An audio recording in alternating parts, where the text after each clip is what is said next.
Hello दोस्तों, मैं हूं आपके साथ आपकी आरजे प्रिया और आप सुन रहे हैं पॉकेट एफएम। चलिए कहानी को आगे बढ़ाते हैं और सुनते हैं चैप्टर 196, गलत टाइमिंग। आलिया क्लासरूम में वापस चली गई और अपनी बुक्स निकालकर प्रॉब्लम सॉल्व करने लगी। उसको रॉकी के साथ प्रोग्राम में सिलेक्ट होने में कोई इंटरेस्ट नहीं था, इसलिए उसको भी रॉकी के साथ ग्रुप परफॉर्मेंस के सिलेक्ट हो पाने का कोई दुख भी नहीं था। लेकिन रॉकी काफी गुस्से में था। उसकी काफी कोशिश करने के बाद भी उसकी परफॉर्मेंस को आने वाले फंक्शन में शामिल होने से मना कर दिया गया था। गुस्से में पैर पटकते हुए वो बोला, उन्होंने मेरा परफॉर्मेंस इस तरह से रिजेक्ट कर दिया। मैंने इसके लिए कितनी तैयारी की थी, लेकिन उन्होंने जरा भी कंसिडर नहीं किया।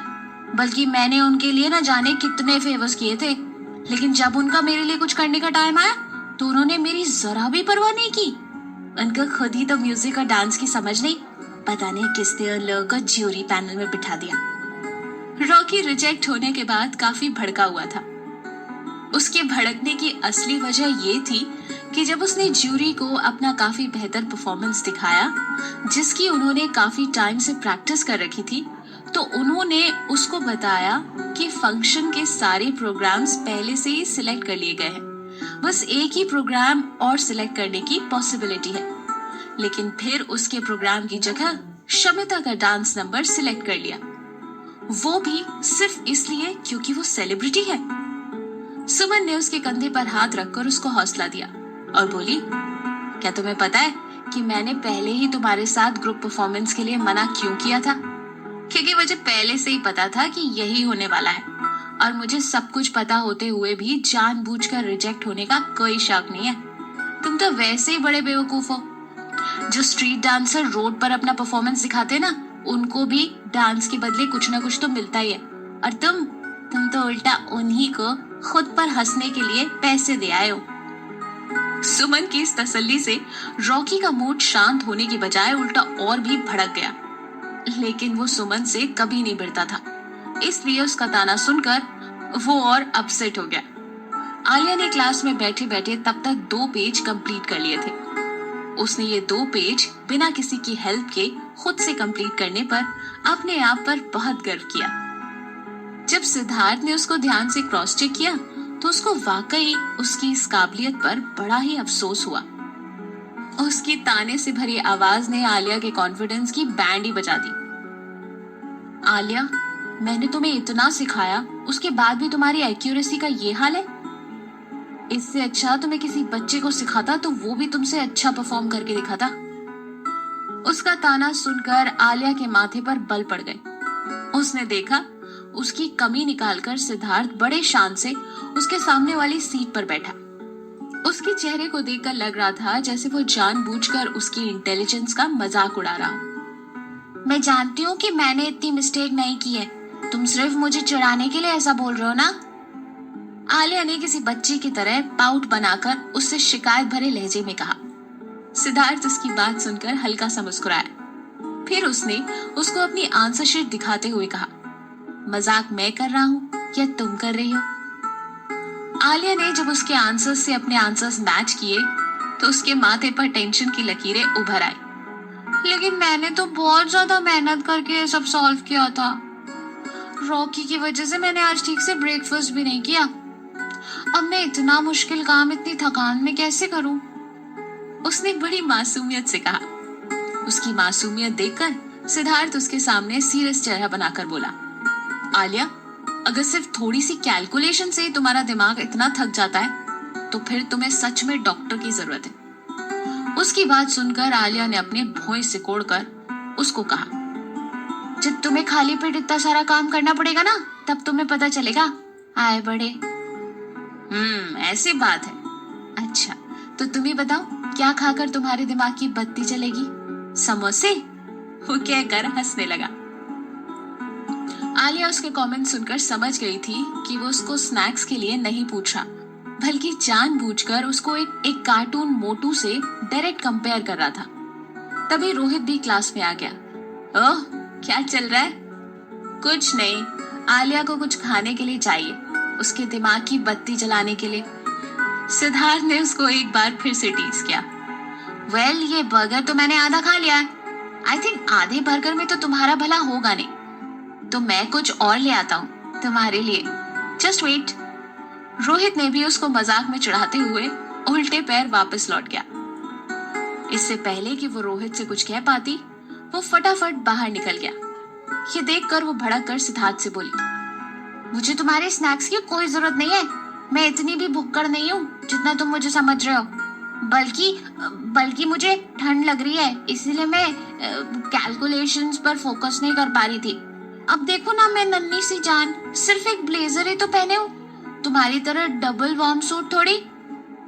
उसने जानबूझकर बात को घुमा दिया। Oh really? आलिया, तुमने अपनी मेडिसिन तो ठीक से ली है ना? लेकिन मुझे वार्म सूट की जरूरत नहीं। वैसे भी मैं कॉलेज का सबसे हॉट लड़का हूँ, तो मुझे इन सब की कोई जरूरत नहीं। सिद्धार्थ बड़े एटीट्यूड के साथ मुस्कुरा कर बोला, झूठे कहीं के वार्म सूट नहीं पहने हो तो क्या बिना ब्लेजर के सिंगल शर्ट में घूम रहे हो? ज्यादा हीरो बनकर ना मुझे इम्प्रेस करने की जरूरत नहीं है, अंडरस्टैंड? वो बनावटी अंदाज में उसको वार्निंग देते हुए बोली। उसके इस अंदाज पर सिद्धार्थ को गुस्सा भी आया और प्यार भी। तो तुम अभी भी नहीं मानती? अगर घर होता तो तुम्हें अभी प्रूफ देता। घर क्यों? यहीं पर बताओ, अगर दम है तो। कहकर वो उसके शर्ट का ऊपरी बटन खोलने लगी। देखो जरा, सच बोल रहे हो कि झूठ? उन दोनों की इस खींचातानी को कहीं दूर से दो जोड़ी आंखें और भी देख रही थी। उन लाल आंखों से यह जाहिर हो रहा था कि उनकी ये करीबी उसको बिल्कुल भी बर्दाश्त नहीं हो रही। अरे अरे, ये क्या कर रही हो बेवकूफ लड़की? सिद्धार्थ उसको रोकता ही रह गया। तब तक आलिया ने उसके शर्ट का ऊपर का बटन खोल दिया। उसने सच में ठंड के लिए कोई भी वार्म सूट नहीं पहना हुआ था, लेकिन तब तक देर हो चुकी थी। उसी वक्त रोहित क्लास में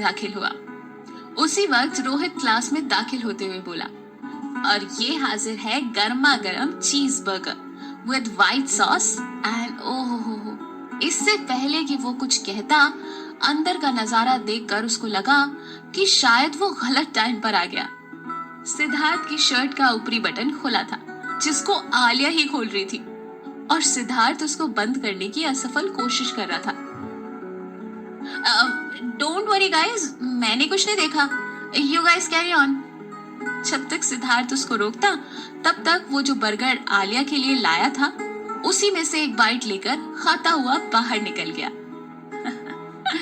That's really cute. I think relationship में क्यूट मोमेंट्स होने चाहिए। आलिया और सिद्धार्थ भी प्रोग्रेस कर रहे हैं, लेकिन ये दो जोड़ी आंखें किसकी थी?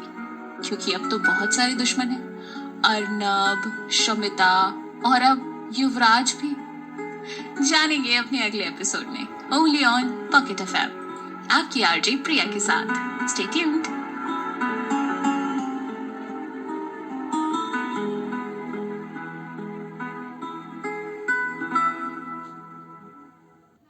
हेलो दोस्तों, मैं हूं आपके साथ आपकी आरजे प्रिया और आप सुन रहे हैं पॉकेट एफएम।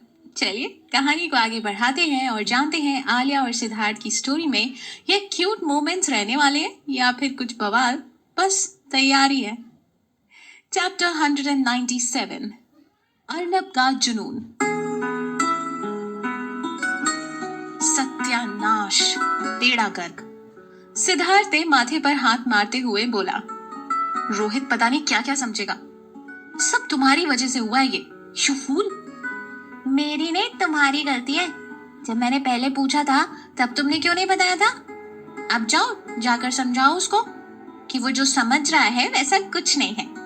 आलिया ने उसी पर ब्लेम लगाते हुए बोला, किसी को कोई सफाई देने की जरूरत नहीं है, क्योंकि सभी जानते हैं कि तुम सबसे बड़ी इडियट हो। सिद्धार्थ ने तिरछी निगाहों से उसको देखते हुए कहा और क्लास से बाहर चला गया।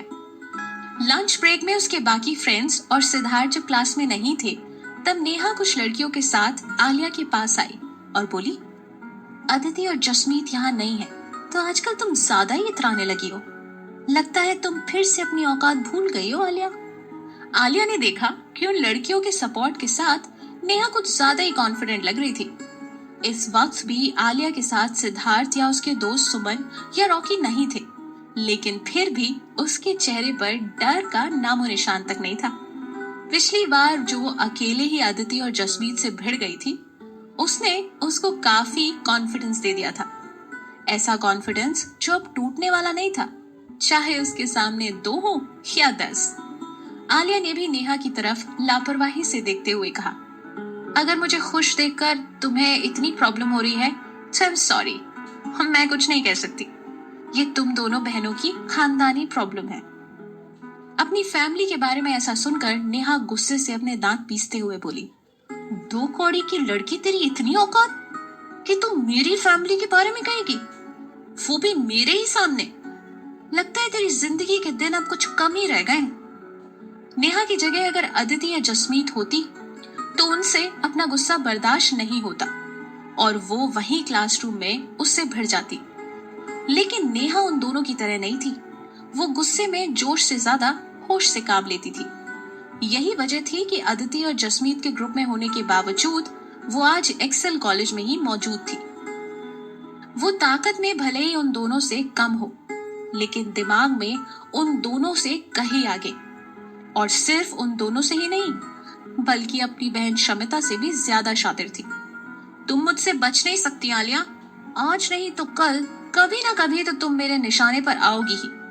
अदिति और जसमीत को रेस्टिकेट करवा के ज्यादा उछलने की जरूरत नहीं है। Your countdown is on.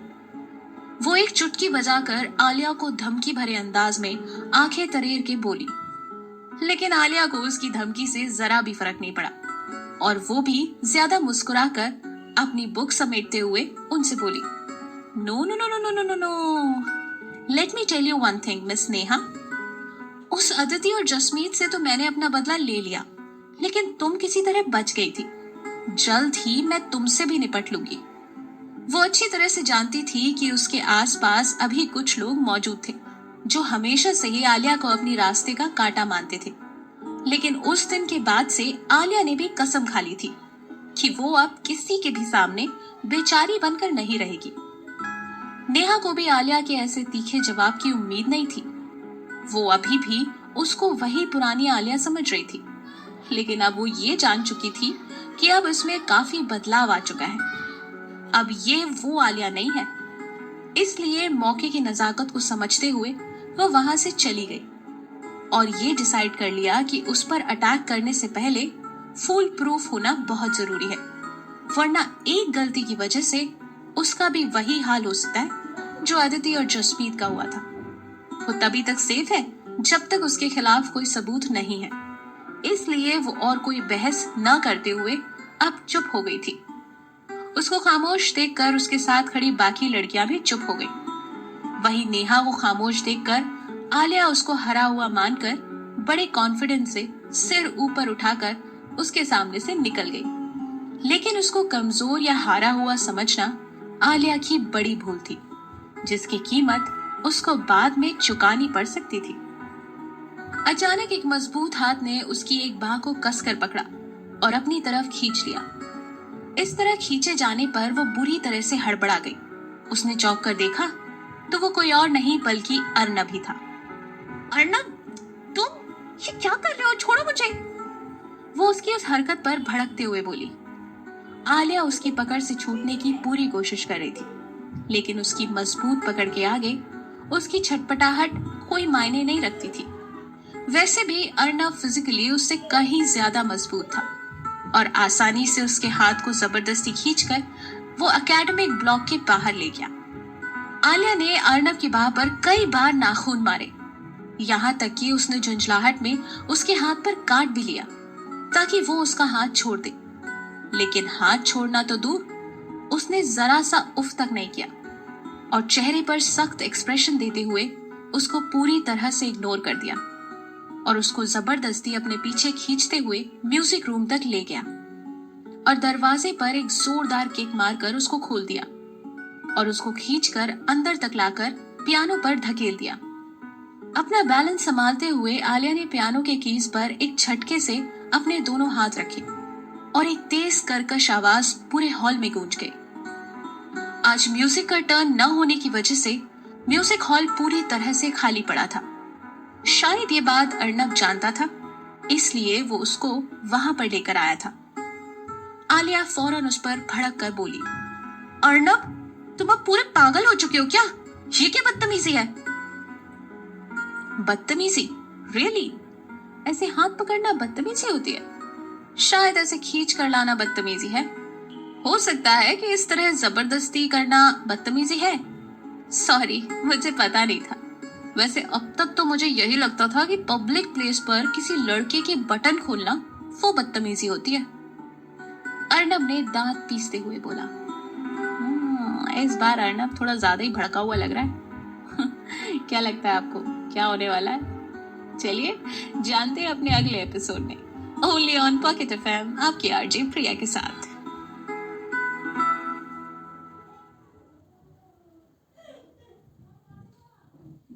Hello दोस्तों, मैं हूं आपके साथ आपकी आरजे प्रिया और आप सुन रहे हैं पॉकेट एफएम।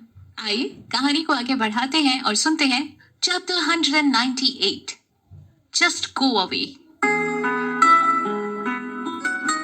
उसके कटाक्ष को सुनकर आलिया के चेहरे का रंग ही उड़ गया।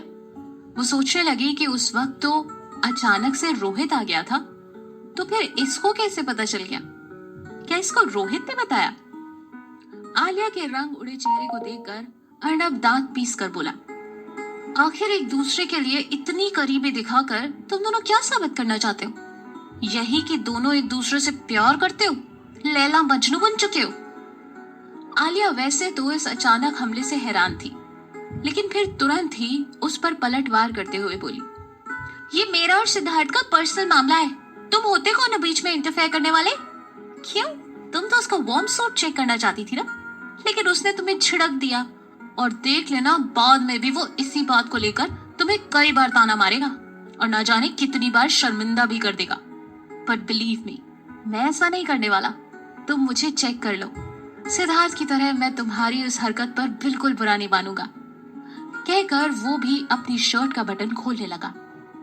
आसपास कोई भी नहीं था। उसको अर्नब की नीयत में खोट देखते ही आलिया उस पर जोर से चीख पड़ी, अर्नब बिहेव योरसेल्फ, तुम पूरी तरह से पागल हो चुके हो क्या? लेकिन अर्नब उसकी चीख को अवॉइड करते हुए बोला, आलिया, आखिर तुम सिद्धार्थ की इतनी ज्यादा केयर क्यों करती हो? क्या साबित करना चाहती हो? क्लास में सिद्धार्थ के अलावा तुम्हारी बगल वाली सीट पर मैं बैठता हूँ। मैं लेवल में, स्टेटस में, लुक्स में, फैमिली बैकग्राउंड में, हर चीज में उससे कम नहीं हूँ। फिर आखिर तुमने उसमें क्या पाया जो मुझ में नहीं है? आलिया को इतना बुरा लगा कि उसने सवाल का जवाब देने का भी नहीं सोचा। आलिया की तरफ से कोई भी जवाब न पाकर अर्नब झुंझला गया और उसके पास जाकर बिजली की रफ्तार से उसके दोनों कंधों को पकड़कर उसी पियानो पर उसको गिराकर लिटा दिया और उसकी आंखों में घूरते हुए तेज आवाज से घुर्रा कर उससे पूछा, बताओ आलिया, आज तुम्हें इसका जवाब देना ही होगा। बताओ क्या कमी है मुझ में? सिद्धार्थ की जगह मैं क्यों नहीं हो सकता? बताओ आलिया, बताओ। वो फ्रस्ट्रेशन में बार बार अपना सवाल दोहरा रहा था। वो ताकत में उससे काफी मजबूत था और उसने आलिया को पियानो पर ऐसे गिराया हुआ था कि वो अपनी पूरी कोशिश करने के बावजूद भी हिल तक नहीं पा रही थी। अब तक आलिया ये समझ गई थी कि वो जबरदस्ती अपनी पूरी ताकत आजमा कर भी उसको धकेल कर अपने ऊपर से हटा नहीं पाएगी और कहीं झुंझलाहट में और ज्यादा चिढ़कर वो उसके साथ कोई जबरदस्ती ना कर दे।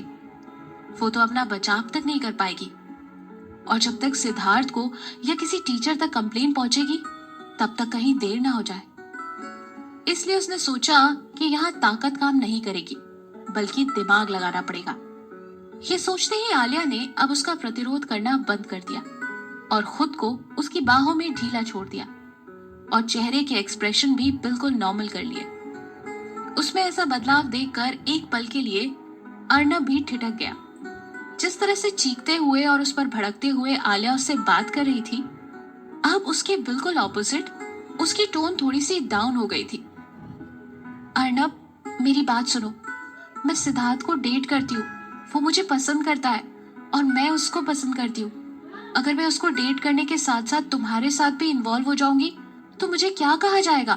दूसरों की छोड़ो, ये बताओ तब तुम मुझे क्या कहोगे? अगर मैं तुमसे इन्वॉल्व होती और सिद्धार्थ मुझसे तुम्हें छोड़ देने के लिए कहता तब तुम मुझसे क्या कहते? मैं दोनों के साथ एक साथ कैसे कनेक्ट हो सकती हूँ? अर्नब उसके सवाल पर कुछ पल उसको एकटक देखता रहा। ऐसा लग रहा था जैसे वाकई उसको इन बातों से फर्क पड़ रहा था, लेकिन अगले ही पल उसने झिड़क कर कहा, आई डोंट माइंड। उसका जवाब सुनकर आलिया शॉक्ड हो गई, लेकिन फिर सोचने लगी कि आखिर क्या वजह है जो ये इस तरह से बिहेव कर रहा है। आलिया ने थोड़ा दिमाग लगाते हुए प्रैक्टिकली उससे कुछ सवाल पूछना शुरू किया। अर्नब, आखिर तुम इतने जिद्दी क्यों हो? ऐसा कौन है तुम्हारी लाइफ में जिसकी वजह से तुम खुद को ये सजा दे रहे हो? कौन है वो? तुम्हारी फैमिली? तुम्हारी गर्लफ्रेंड? तुम्हारी कोई पुरानी बेस्ट फ्रेंड? आलिया एक एक करके सबके नाम गिनाए जा रही थी, लेकिन उसके चेहरे के एक्सप्रेशन से ऐसा लग रहा था जैसे उसको अंदर ही अंदर कोई बहुत बड़ी तकलीफ हो रही थी। अचानक उसके कंधे पर उसकी पकड़ ढीली हो गई और वो उसको छोड़कर सीधा खड़ा हो गया। उसकी आंखों में एक मायूसी सी नजर आ रही थी। ये वो पल था जब आलिया उसकी पकड़ से छूटकर आसानी से भाग सकती थी, लेकिन उसने उस वक्त भागना ठीक नहीं समझा और भागने की बजाय वो खुद ही उसकी आंखों में गौर से देखकर उसके मन के भावों को टटोलना चाह रही थी। उसकी आंखों और चेहरे के एक्सप्रेशन से आलिया को ये पता चल गया था कि कुछ तो है जो अभी भी अर्नब की कमजोरी है, या फिर शायद उसकी सबसे बड़ी नफरत। कुछ तो ऐसा है जो अर्नब जैसे लड़के को भी बेचैन कर सकता है। आलिया को ये तो नहीं पता था कि वो वजह कौन है, लेकिन इतना जरूर पता चल गया था कि उसने अर्नब के सामने जो इमोशनल कार्ड खेला था, अनजाने में उसने उसको इमोशनली टच कर दिया था। सबके सामने वो चाहे जितना भी खतरनाक, अकड़ू, जिद्दी, बदतमीज, अड़ियल और बेशरम दिखता हो, लेकिन अपने दिल की गहराइयों में उसका भी एक सॉफ्ट कॉर्नर है किसी ना किसी के लिए। शायद वो उसकी सगी माँ हो जो अब जिंदा भी नहीं थी, या फिर हो सकता है कि उसके पास्ट में कोई और लड़की हो। खासकर रिश्ते के मामले में अभी भी उसके दिल में सॉफ्ट फीलिंग है, या फिर कहीं वो लड़की खुद आलिया ही तो नहीं। लेकिन इससे पहले कि वो उसके बारे में कुछ और सोचती, वो उसकी तरफ से मुंह फेरकर पलटकर खड़ा हो गया और खिड़की के बाहर आसमान में ताकता हुआ धीरे से बोला, तुम जा सकती हो, जस्ट गो अवे। मेरी वजह से तुम्हें जो परेशानी हुई उसके लिए सॉरी। थोड़ी देर पहले जो एक जिद्दी बच्चे की तरह आलिया को मजबूती से पकड़े हुए था, वो अब खुद ही उसको इतनी आसानी से जाने के लिए बोल रहा था। और तो और उसने ये कहते हुए उसकी तरफ एक बार भी पलट कर नहीं देखा था। उसके उन शब्दों को सुनकर आलिया को अपने कानों पर यकीन ही नहीं हुआ और वो मुंह खोले हैरानी से उसको देखे ही जा रही थी। लेकिन इस वक्त वो उस हॉल में अर्नब के साथ बिल्कुल अकेली थी और अभी भी अर्नब के दिमाग का कोई भरोसा नहीं था कि वो कब और क्या कर बैठे, और इसलिए भी ये मौका नहीं था कि वो उससे कुछ और पूछ पाती। उसने उसको जाने के लिए बोल दिया था, तो फिलहाल उसके लिए इतना ही गनीमत था। उसने जाने से पहले एक बार उसको देखा, जो अभी भी दूसरी तरफ मुंह किए हुए खड़ा था और बाहर आसमान में न जाने क्या ताक रहा था। उसने कांपते हुए हाथ अपनी पॉकेट में डालकर कुछ टटोला, फिर जीन्स की पॉकेट में हाथ डालकर सिगरेट का एक पैकेट निकाला और दूसरे पॉकेट से लाइटर निकालकर सिगरेट सुलगाई और खिड़की के बाहर के दूर आसमान को देखता रहा। आलिया फिर बिना कुछ कहे चुपचाप वहां से निकल गई। आलिया के चले जाने के बाद भी उसने पलट कर नहीं देखा, वो उसी तरह बाहर देख रहा था। बाप रे, अर्नब की स्टोरी में कुछ तो ड्रास्टिक है। आई थिंक आलिया और सिद्धार्थ को बैठकर एक बार तो बात करनी चाहिए, है ना? और वो गधा मुस्कान की तरफ क्यों नहीं देखता? वो बेचारी उससे कितना प्यार करती है। यही होता है गाइस, हमेशा हमारे आसपास कोई हमेशा हमारे लिए अवेलेबल होता है, लेकिन हम उसे छोड़कर दुनिया के पीछे भागते रहते हैं जो कभी हमें नहीं मिल सकते। एक बार सोचिएगा जरूर। आगे की कहानी में क्या होगा जानने के लिए सुनते रहिए पॉकेट एफएम, आपकी आरजे प्रिया के साथ। Stay tuned.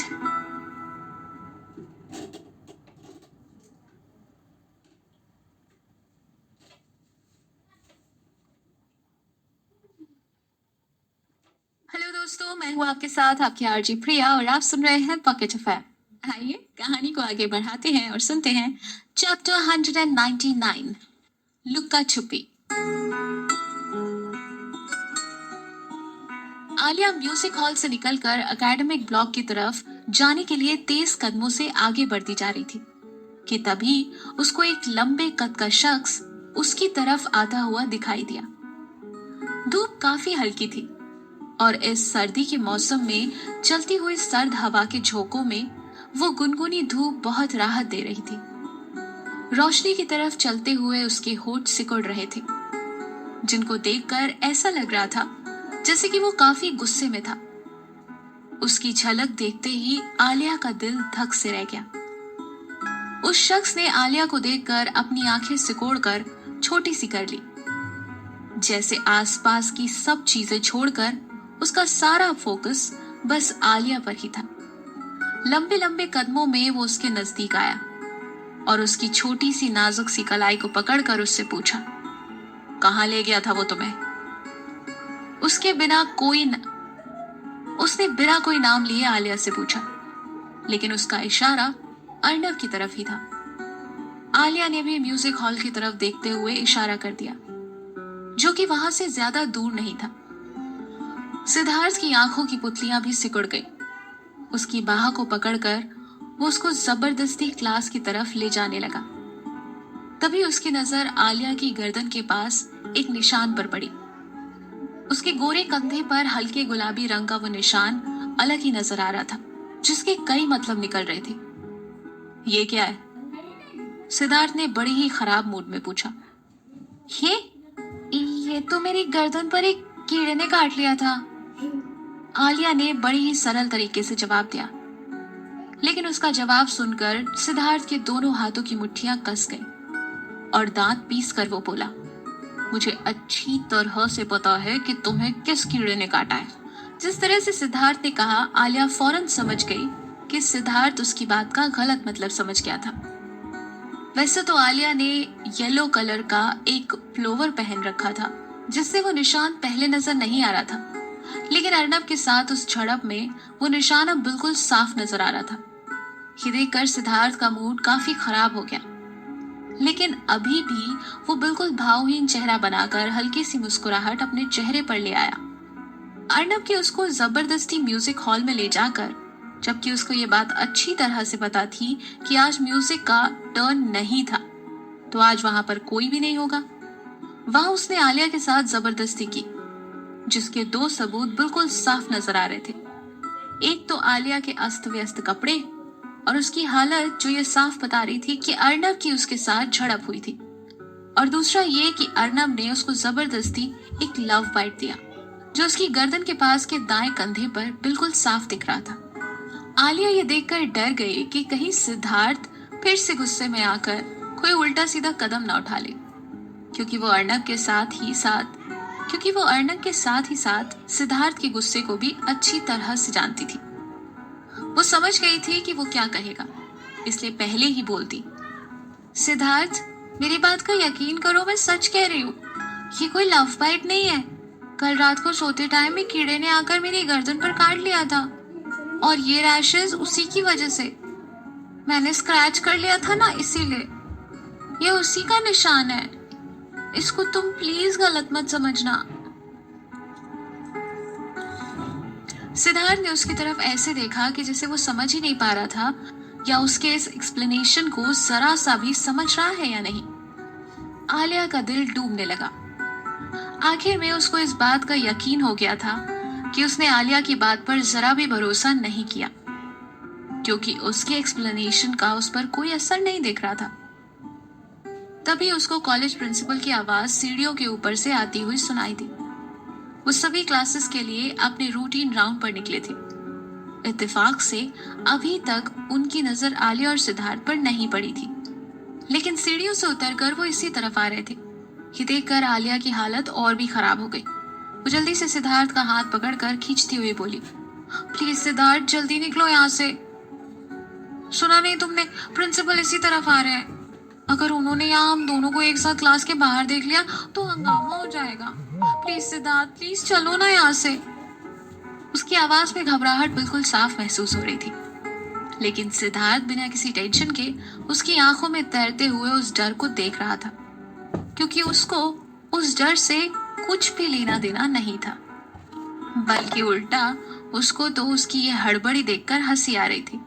प्रिंसिपल और उनके स्टाफ के दो और लोगों के कदमों की आहट और भी पास आती हुई नजर आ रही थी।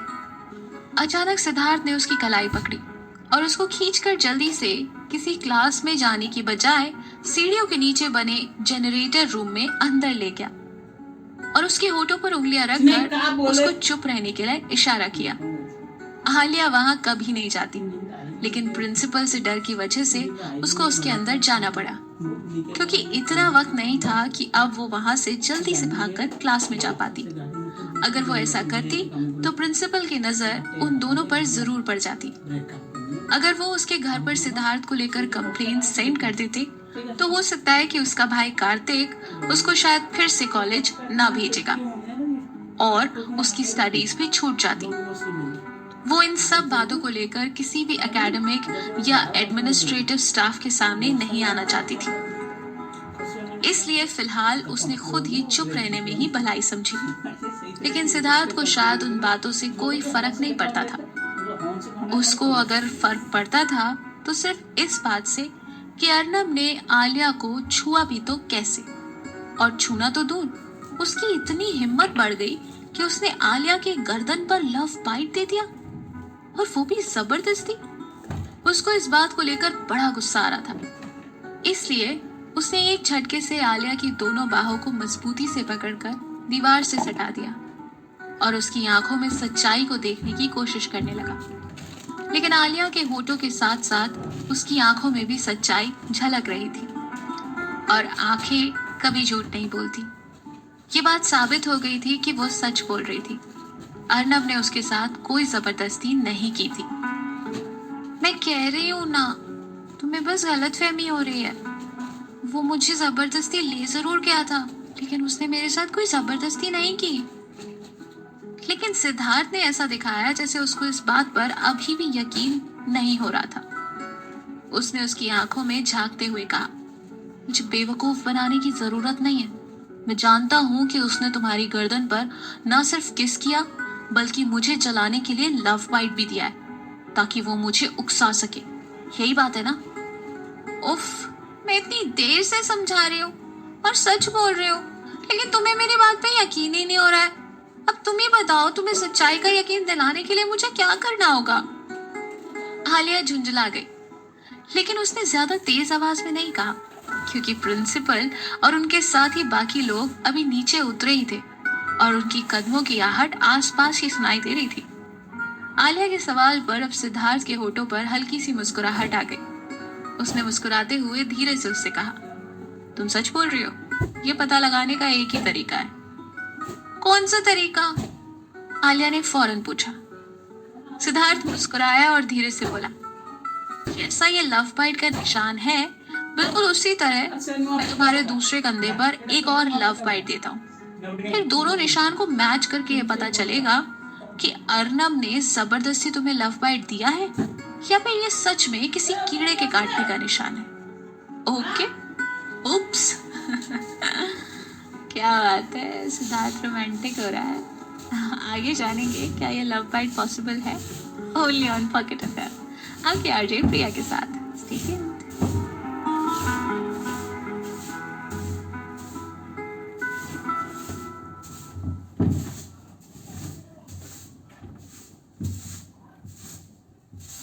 Alexa, no बेटा, no Udit Narayan, no god Narayan, भजन बेटा।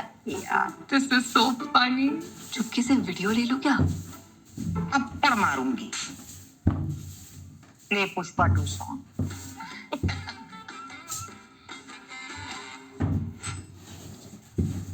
अरे कियारा बेटा, ये वाली प्लेटें क्यों निकाल रही है? तो शेल्फ में कब से पड़ी है? मम्मी जी, आप ही ने तो कहा था ना कि गेस्ट को हमेशा फैंसी प्लेट्स देनी चाहिए। हाँ, फैंसी देनी चाहिए, पर केशव की वाइफ प्रेग्नेंट है। सुन, इससे नहीं होगा, ये गर्म पानी से अलग से साफ कर इनको। अरे मुझे करने की जरूरत नहीं है, क्योंकि LG डिशवॉशर है ना। इसे बस रिफ्रेश मोड पे डालो, फिर 2 स्टीम से ये बर्तन साफ कर देगा। आपको पता है, मसाले की जिद्दी दाग, हाँ, वो भी साफ कर देगा। तो ये गर्म पानी टाइप कुछ आता है इसके अंदर, जिससे सब। हेलो दोस्तों, मैं हूँ आपके साथ आपकी आरजे प्रिया और आप सुन रहे हैं पॉकेट एफएम। आइए आगे की कहानी बढ़ाते हैं और चैप्टर 200। कंग्रेचुलेशंस, डबल सेंचुरी हो गई। ओके, आगे की कहानी है बेसुरा गाना। लेकिन मैं आलिया बुरी तरह से हड़बड़ा गई थी क्योंकि उन लोगों के कदमों की आहट बिल्कुल पास आ गई थी। ऐसे में किसके लिए तो वो बिल्कुल भी सोच भी नहीं सकती थी। लेकिन इससे पहले कि वो कुछ और बोल पाती, सिद्धार्थ के होठों ने उसके होठों को बंद कर दिया। आलिया की आंखें हैरानी से और भी बड़ी हो गई। उसने सिद्धार्थ के दोनों कंधों पर अपना हाथ रखकर उसको खुद से पीछे हटाने की एक नाकाम सी कोशिश की, लेकिन वो तो अपनी जगह से हिला तक नहीं। सिद्धार्थ ने उसके होठों पर दबाव और बढ़ा दिया। आलिया उसकी पकड़ से छूटने के लिए कसमसाने लगी, लेकिन इस बात का भी उसको डर नहीं था कि कहीं प्रिंसिपल उसके साथ के लोग इधर ही ना चले आए। मन ही मन आलिया सिद्धार्थ की इस दिलेरी पर झुंझला रही थी कि एक तो वो दोनों कॉलेज में खड़े थे और दूसरा कॉलेज के प्रिंसिपल और पास आ रहे थे, और ऐसे में वहां से भाग जाने की बजाय वो वहीं पर खड़े हुए किस कर रहे थे। इससे बड़ी बेवकूफी भला और क्या हो सकती है। लेकिन सिद्धार्थ को किसी से कोई फर्क नहीं पड़ता था। किस करने के बाद उसने अपने होठों को उसके होठों से हटाया तो आलिया को लगा कि बस अब यही मौका है फौरन यहाँ से निकलकर भागने का। लेकिन सिद्धार्थ ने वहां से जाने की बजाय उसके बाएं गाल पर भी जोर से किस किया, और वहां से उसके होठ फिसलते हुए उसके कानों से होते हुए उसकी गर्दन के बाईं तरफ के थोड़ा नीचे आ गए। सिद्धार्थ के होठ उसके कंधों और उसकी गर्दन से मिलने वाले हिस्से पर आ गए थे, और अगले ही पल आलिया को अपनी गर्दन पर उसके दांतों का हल्का सा दबाव महसूस हुआ। वो एकदम से चौंक उठी, लेकिन तब तक प्रिंसिपल और उनके साथ के बाकी दो लोग भी उस जेनरेटर रूम के बिल्कुल पास आ चुके थे। मिस्टर अरुण, सेलिब्रेशन के लिए आप सीसीटीवी कैमरे और सर्विलांस ड्रोन की मेंटेनेंस को रीचेक कर लीजिएगा। और हाँ मिस्टर धीरज, मीडिया कवरेज का ध्यान आपको रखना है, और साथ में ये भी कि इलेक्ट्रॉनिक मीडिया को कोई भी ऐसी न्यूज ना मिले जिससे हमारे मैनेजमेंट पर कोई भी सवाल उठे। प्रिंसिपल अब तक उनको ब्रीफ करते हुए नीचे ठीक उसी रूम के सामने बाहर आकर खड़े हुए, और अंदर सिद्धार्थ और आलिया थे। श्योर सर, आप बिल्कुल फिक्र मत कीजिए, इस ग्रैंड इवेंट में कभी भी हल्की सी भी कोई चूक नहीं होगी। हेड इंचार्ज मिस्टर धीरज मुस्कुराते हुए अपने नाम की ही तरह प्रिंसिपल को भी तसल्ली देते हुए बोले। उधर सिद्धार्थ उनके आने से बिल्कुल बेखबर आलिया को कंधों पर किस करते हुए और ज्यादा प्रेशर से उसी वक्त गर्दन के नीचे लव बाइट दे चुका था। आलिया की गर्दन में दर्द की एक हल्की सी लहर उठी, लेकिन उसने फौरन अपने मुंह पर कसकर हाथ रख लिया, क्योंकि वो लोग जनरेटर रूम के बिल्कुल बाहर अभी भी खड़े हुए डिस्कशन कर रहे थे। उसको गुदगुदे और मीठे से दर्द का मिला जुला एक तीखा एहसास हो रहा था, और वो फौरन उसकी पकड़ से छूटना जा रही थी, लेकिन अब उससे बिल्कुल भी दर्द बर्दाश्त नहीं हो पा रहा था। लेकिन सिद्धार्थ उसको छोड़ ही नहीं रहा था, बल्कि जानबूझकर उसको और भी ज्यादा टीज कर रहा था। थोड़ी देर बाद वो लोग वहां से डिस्कशन करते हुए आगे बढ़ गए। सिद्धार्थ जैसे उनके जाने का ही इंतजार कर रहा था। उनके जाते ही सिद्धार्थ ने भी उसकी गर्दन से अपना चेहरा ऊपर उठाया और उसकी गर्दन के दूसरी तरफ के मार्क को देखकर दोनों निशान को एक एक करके देखते हुए बोला, ये दोनों मार्क्स तो बिल्कुल अलग अलग है। इसका मतलब तुम शायद ठीक ही कह रही थी। वो वाला निशान अर्नब ने नहीं दिया। आलिया कुछ नहीं बोली। उसको गुस्सा तो बहुत आ रहा था, क्योंकि उसने आज उन दोनों को फंसाने में कोई भी कसर नहीं छोड़ी थी। शायद उसने ऐसा जानबूझ कर किया था, आलिया को छेड़ने के लिए। उसकी आंखों में नमी देखकर सिद्धार्थ मुस्कुराकर बोला, अरे तुम्हारी आंखों में ये आंसू, तुम्हें ये सब इतना अच्छा लगा है तो शायद ये उसी के लिए खुशी के आंसू है ना? आलिया को पहले ही गुस्सा आ रहा था, और जब उसने देखा कि सिद्धार्थ उल्टा उसको और भी टीज कर रहा है तो वो उसके सीने पर एक जोरदार पंच मारकर बोली, क्यों? रिपब्लिक डे सेलिब्रेशन अपने स्केड्यूल पर स्टार्ट हो चुका था। सभी स्टूडेंट्स अपने सेक्शन के हिसाब से ऑडिटोरियम में बैठे हुए थे। आलिया और सुमन ने पहले ही ढेर सारे स्नैक्स लेकर शो देखने के लिए अपनी जगह पक्की कर ली थी। उनके पीछे रॉकी भी बैठा हुआ था। फंक्शन के लिए पहले से ही सिलेक्टेड प्रोग्राम्स की वजह से लिस्ट में उसका प्रोग्राम सिलेक्ट नहीं हो पाया, इसलिए उसका मूड अपसेट था। मेरा परफॉर्मेंस सबसे बेस्ट था, ये लोग बेवकूफ है जिन्होंने मुझे सिलेक्ट ही नहीं किया। अब पूरे टाइम ये लोग बस क्लासिकल और कल्चरल प्रोग्राम ही कर पाएंगे, रॉकी झुंझलाते हुए बोला। वो खुद के रिजेक्ट हो जाने को अभी तक एक्सेप्ट नहीं कर पाया था। आलिया और सुमन दोनों ही इस बात को लेकर उसका काफी मजाक उड़ा चुकी थी कि पहले जो वो अपनी हाई परफॉर्मेंस को लेकर जो इतने बड़े बड़े दावे कर रहा था, वो सब फुस हो चुके थे। नहीं यार, वैसे दुख तो होता है ना जब इतनी मेहनत करो और हाथ में कुछ भी ना आए। इसको लेकर उसने काफी तैयारियां की थी, लेकिन किस्मत खराब है इसलिए रिजेक्ट हो गया। आलिया रॉकी पर अफसोस जताते हुए बोली, सच में यार कितना बड़ा इडियट है, उसकी टेंशन मत करो, वो अपने आप ही सही हो जाएगा। सुमन ने बिल्कुल रिलैक्स होकर कहा। थोड़ी ही देर में स्टेज पर लाइट्स जल उठी और पूरे ऑडिटोरियम में सन्नाटा छा गया। दो शानदार होस्ट स्टेज पर आ गए। उनकी शानदार एंट्री ने सभी का अट्रैक्शन खींच लिया। ओह माय गॉड, ये तो मुस्कान है ना, कितनी क्यूट लग रही है। आलिया मुस्कान के इस नए लुक को देखकर एकदम से चौंक गई। व्हाइट कलर शाइनिंग गाउन और मैचिंग ग्लव्स और क्राउन में तो वो कोई प्रिंसेस जैसी लग रही थी। वो सभी स्टूडेंट्स जो मुस्कान को उसके पुराने रूप के लिए ही पहचानते थे, अब उसके इस नए अवतार को देखकर शॉक थे। तो अब पता चला मैडम रोज क्लासेस के बाद एक्स्ट्रा टाइम के लिए इसी की रिहर्सल कर रही थी। पहले तो मुझे भी डाउट हो रहा था कि इसको तो कोई डांस फॉर्म आता नहीं, तो ये कौन सा डांस करेगी। अब पता चला कि वो तो शो होस्ट करने के लिए डेली रिहर्सल्स करती थी। सुमन ने भी उसकी हाँ में हाँ मिलाते हुए कहा, और वो भी किसकी वजह से, देख तो जरा उसके बगल में कौन खड़ा है। सुमन ने एक मीनिंगफुल स्माइल देते हुए कहा, ओह मिस्टर कुणाल। आलिया भी देखकर मुस्कुराई। कुणाल ही मुस्कान का मेंटोर था जिसने उसको होस्टिंग की रिहर्सल्स करवाई थी। कमाल की बात तो ये थी कि कुणाल और मुस्कान दोनों ही पूरे कॉलेज में सबसे ज्यादा इंट्रोवर्ट जाने जाते थे, और आज स्टेज पर वो दोनों ही मुस्कुराहट के साथ होस्ट करते हुए एक परफेक्ट कपल लग रहे थे। उन दोनों की ही स्मार्टनेस और बोल्डनेस उनकी होस्टिंग में साफ झलक रही थी। बाकी सब तो उनकी होस्टिंग एंजॉय कर रहे थे, लेकिन मुस्कान में आई इस बड़े बदलाव से सबसे ज्यादा आलिया खुश थी। That's really cute. I think इंसान को अपने अंदर की कैलिबर को पहचान लेना चाहिए, और कई बार एक सही साथी, एक सही कंपनी आपको ऐसा करने में मदद करती है। आगे जानेंगे इस इवेंट में क्या होता है, ओनली ऑन पॉकेट एफएम, आपकी आरजे प्रिया के साथ। Stay tuned. हेलो दोस्तों, मैं हूँ आपके साथ आपकी आरजे प्रिया और आप सुन रहे हैं पॉकेट एफएम। आइए कहानी को आगे बढ़ाते हैं और सुनते हैं चैप्टर 201, बेसुरा गाना पार्ट 2।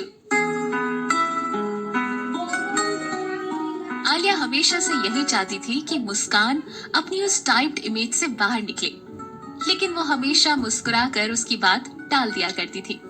शायद तब उसमें लोगों को फेस करने की हिम्मत नहीं थी, लेकिन अदिति और जसमीत के रेस्टिकेशन से उसमें भी एक अलग कॉन्फिडेंस जाग उठा था, और अब उसका ये नया लुक और स्टाइल सबको चौंका रहा था। वो दोनों ही इतनी परफेक्ट तरीके से होस्ट कर रहे थे कि उनका कॉन्फिडेंस लेवल देखकर कहीं से भी ये नहीं लग रहा था कि वो दोनों ये कमाल कर सकते हैं, और ऐसा काम वो पहली बार कर रहे थे। ये सब कुछ कुणाल की इंस्पिरेशन की वजह से पॉसिबल हुआ था। स्टूडेंट काउंसिल का प्रेसिडेंट होने की वजह से मुस्कान एक वॉलंटियर बनकर फंक्शन को होस्ट करने की रिक्वेस्ट करने कुणाल के पास गई थी। कुणाल ने भी मुस्कान को खुद को साबित करने के लिए एक मौका दिया, और मुस्कान उसमें पूरी तरह से खरी उतरी। मुस्कान की फ्रेंड्स सोच रही थी कि ये अपने इतने अट्रैक्टिव स्टाइल को बहन जी वाले लुक के पीछे आखिर क्यों छुपाया थी, और आखिर उसको अपने इतने शानदार ट्रांसफॉर्मेशन के लिए इंस्पिरेशन कहाँ से मिली। ना ही वो हमेशा वाला घिसा पिटा हेयर स्टाइल, और ना ही उसका वो अजीब सा पुराना चश्मा। उसके इस गेटअप को देखकर जो लोग उसको पहले से जानते थे वो यही सोच रहे थे कि ये तो मुस्कान का नया जन्म लगता है। आलिया ने फौरन अपना सेलफोन निकाला और मुस्कान को मैसेज किया, वाओ यार, आज तो तुमने कह ढा दिया, you look gorgeous, God bless you my dear, और साथ में एक क्यूट सा स्माइली भी सेंड कर दिया। थोड़ी देर बाद मुस्कान का भी रिप्लाई आया, जिसमें उसने आलिया को थैंक यू बोला था और साथ ही एक बड़ा सा स्माइलिंग फेस भी सेंड किया था। फंक्शन के एक के बाद एक प्रोग्राम चल रहे थे। सारे प्रोग्राम्स बिल्कुल धमाकेदार थे। स्टूडेंट्स की ड्रेसअप्स ही नहीं बल्कि उनकी परफॉर्मेंस को देखकर भी ये साफ झलक रहा था कि उन्होंने इस फंक्शन में सिलेक्ट होने के लिए कितनी मेहनत की थी। सिर्फ प्रोग्राम के लिए ही नहीं बल्कि उसके बाद अनाउंसमेंट के लिए भी जब कुणाल और मुस्कान आते तो भी सब उन दोनों के लिए चीयर्स करने लगते। उन्हें देखकर बिल्कुल भी ये नहीं लग रहा था कि ये दोनों फर्स्ट टाइम होस्टिंग कर रहे हैं। So guys, the next performance is from the stunning and charming Stardom Night group. Give them a big hand. मुस्कान के कहते ही पूरे ऑडिटोरियम में चीयर्स की एक लहर दौड़ गई। स्टारडम नाइट के तीनों स्टार्स एक साथ स्टेज पर आए। सिद्धार्थ ने सामने लगे हुए माइक के पास आकर गाना शुरू किया।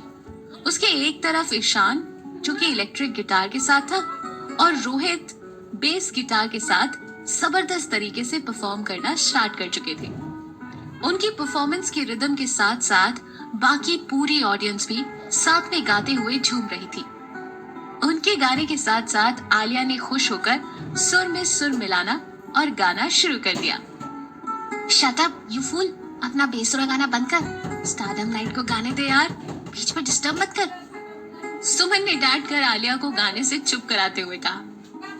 आलिया ने उसके मना करने पर जानबूझकर खड़े होकर हंसते हंसते और भी जोर से गाना शुरू कर दिया। बाकी बहुत से स्टूडेंट्स का भी यही हाल था।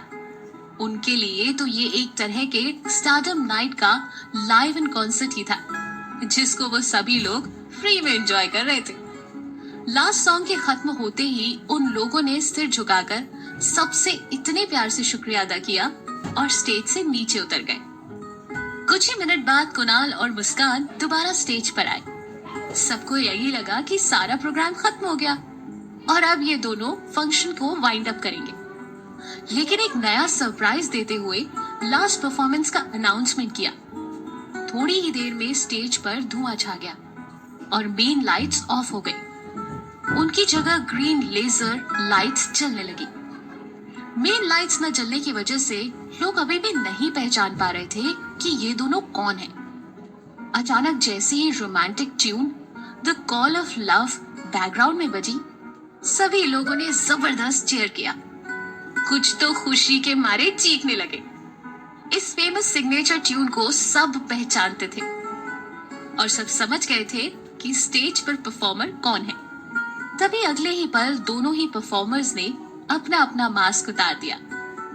मेल परफॉर्मर युवराज और फीमेल परफॉर्मर शमिता थी, जिसको देखते ही एक बार फिर से सभी लोगों ने जबरदस्त चीयर किया।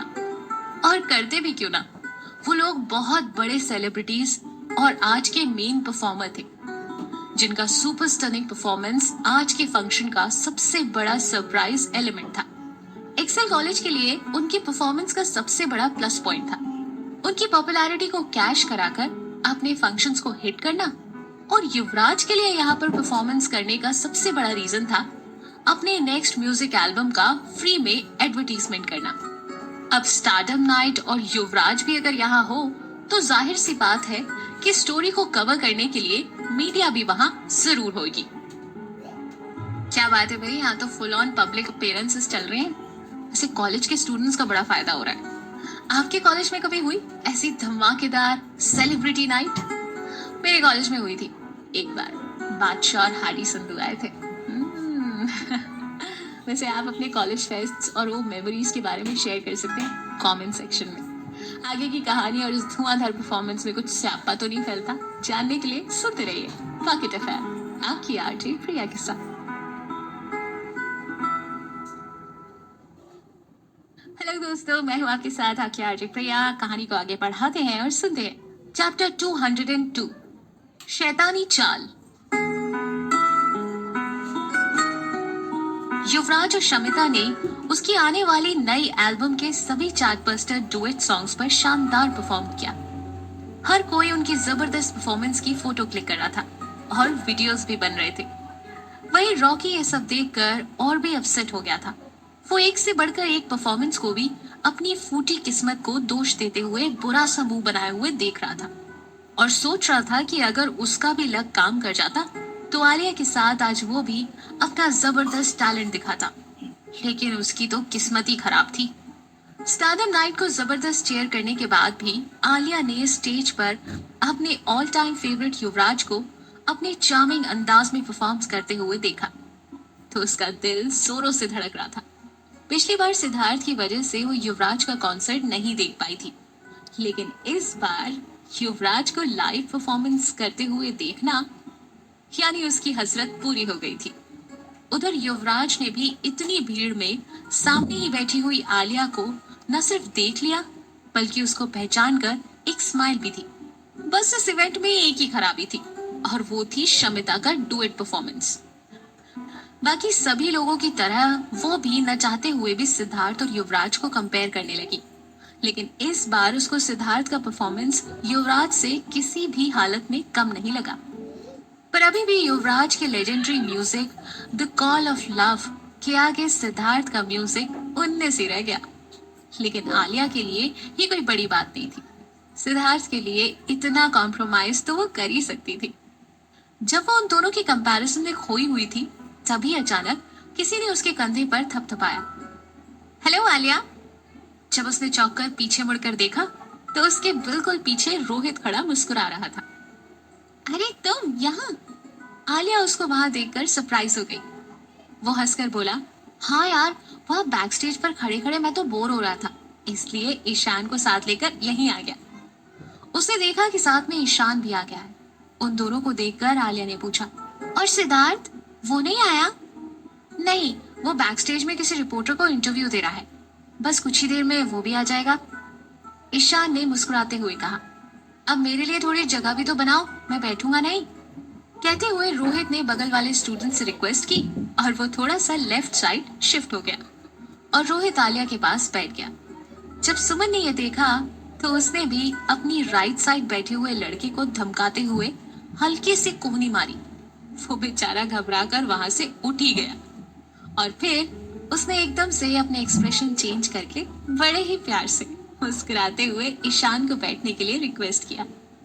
ईशान का वैसे तो बैठने का कोई मूड नहीं था, लेकिन उसकी रिक्वेस्ट पर वो उसके पास आकर बैठ गया। अब आलिया और सुमन बीच में बैठी हुई थी। आलिया की लेफ्ट साइड रोहित और सुमन की राइट साइड ईशान बैठा था। पीछे बिल्कुल अलग थलग बैठा हुआ रॉकी अब उन चारों को घूर रहा था, खासकर रोहित को, लेकिन वो वहां पर उनको कुछ कहना नहीं चाहता था। सुमन के तो हाव भाव बिल्कुल ही बदल गए थे। जहां पहले वो सबको धमकाती फिर रही थी, लेकिन अब ईशान के बिल्कुल बगल में बैठे होने की वजह से उसका दिल जोरों से धड़क रहा था और शर्म से उसके गाल लाल हो गए थे। उसकी ये हालत ईशान से भी छुपी नहीं थी और वो ये देख कर मुस्कुरा रहा था। वो अपने हाथ में पकड़ी हुई सील्ड वाटर बॉटल खोलने ही जा रहा था, लेकिन जब उसने उसकी कंडीशन देखी तो वो समझ गया कि सुमन उसकी वजह से ही नर्वस हो रही थी। फिर उसने वो बॉटल खुद ना खोलकर उसको दे दी और इशारा किया कि वो उसको खोलकर उसमें से थोड़ा पानी पी ले। जब सुमन ने देखा, वो समझी कि टाइट होने की वजह से वो बॉटल का कैप खोल नहीं पाया, इसलिए वो कैप को खोलने के लिए उसकी हेल्प मांग रहा है। नर्वस सुमन ने उसके हाथ से वो बॉटल लेकर फटाफट अपने दांतों से 1 सेकंड में कैप खोल दिया और फौरन वो बॉटल मुस्कुराते हुए ईशान को दे दी। इस चक्कर में थोड़ा पानी उसकी ड्रेस पर गिर भी गया था। तेरी की आलिया, जो कि शुरू से ही ये सब देख रही थी, ये देखकर उसने भी अपने माथे पर हाथ मारकर ये जताया कि वो बहुत बड़ी बेवकूफ है और उसका कुछ नहीं हो सकता। सुमन की ऐसी अजीबोगरीब हालत देखकर अब बेचारा ईशान भी नर्वस हो गया था। बैक स्टेज सिद्धार्थ उस रिपोर्टर से बहुत ही पोलाइटली बात कर रहा था और बस कुछ ही देर में वो अपना इंटरव्यू फिनिश कर लेता और अब वो भी चेंज करके ऑडिटोरियम में आलिया के पास जाना चाहता था। जाने से पहले उसने एक सरसरी नजर स्टेज पर डाली, लेकिन अचानक कुछ देखकर वो वहीं पर ठिठक गया और उसकी भौहें सिकुड़ गई। स्टेज पर सब कुछ बिल्कुल नॉर्मल लग रहा था और युवराज और शमिता स्टेज पर खड़े हुए एक मुस्कुराते हुए शानदार कपल लग रहे थे। लेकिन कहीं ना कहीं कुछ गड़बड़ थी। स्टेज और ऑडियंस के ऊपर कुछ कैमरा ड्रोन उड़ रहे थे जो कि नॉर्मली उस शानदार इवेंट को हर एंगल से रिकॉर्ड कर रहे थे। लेकिन एक ही सेकंड में सिद्धार्थ की आंखों ने देख लिया कि गड़बड़ कहाँ थी। उन ड्रोन्स में कोई गड़बड़ नहीं थी, असल गड़बड़ थी युवराज के हाथों में, जिसमें सिद्धार्थ को एक छोटा सा रिमोट कंट्रोल नजर आ गया था। युवराज अपने हाथों में थामे हुए रिमोट कंट्रोल से एक ड्रोन को कंट्रोल कर रहा था और कुछ ही सेकंड में वो ड्रोन आलिया के सर के ठीक ऊपर ले आया। अब वो ड्रोन आलिया के सर के बिल्कुल ऊपर 10-12 फुट पर उड़ रहा था। उड़ते हुए इतने ड्रोन के बीच किसी ने भी उसको नोटिस नहीं किया सिवाय सिद्धार्थ के। आलिया वहां से हटकर बच सकती थी, लेकिन उसका ध्यान ऊपर नहीं बल्कि स्टेज पर था। ये देखकर सिद्धार्थ की आंखों की पुतलियां सिकुड़ गईं और इससे पहले कि युवराज अपने रिमोट से कोई हरकत कर पाता, सिद्धार्थ पलक झपकते ही स्टेज पर पहुंच गया। आलिया को वार्न करने युवराज को रोकने का टाइम नहीं था, इसलिए अगले ही पल उसने शमिता के ठीक बगल में खड़े युवराज के मुंह पर एक जोरदार पंच मारा, जिससे वो अचानक वहीं पर गिर गया, जिसके गिरते ही पूरे ऑडिटोरियम में बिल्कुल सन्नाटा छा गया। सब बिल्कुल शॉक थे। कुछ सेकंड्स तक तो किसी को समझ ही नहीं आया कि आखिर हुआ क्या। उसके बाद ऐसा शोर उठा कि कुछ भी सुन पाना मुश्किल हो गया। शमिता अपने मुंह पर दोनों हाथ रखकर चीखते हुए स्टेज से बाहर भाग गई। यहाँ तक कि आलिया भी बिल्कुल शॉक थी कि सिद्धार्थ ने ऐसा आखिर क्यों किया। सभी लड़के और लड़कियां बराबर से सिद्धार्थ को दोषी मानकर उसको कोस रहे थे। भाई अपना हीरो लास्ट मोमेंट में एंट्री बड़ी गजब मारता है यार। क्या लगता है आपको? वैसे ऐसी कभी एंट्री आपने मारी तो शेयर जरूर करना। आगे क्या युवराज की चाल सिद्धार्थ सबके सामने लाएगा, और अगर लाएगा तो क्या लोग उस पर भरोसा करेंगे? जानेंगे अपने अगले chapter only on pocket FM. Stay tuned, आपकी आरजे प्रिया के साथ।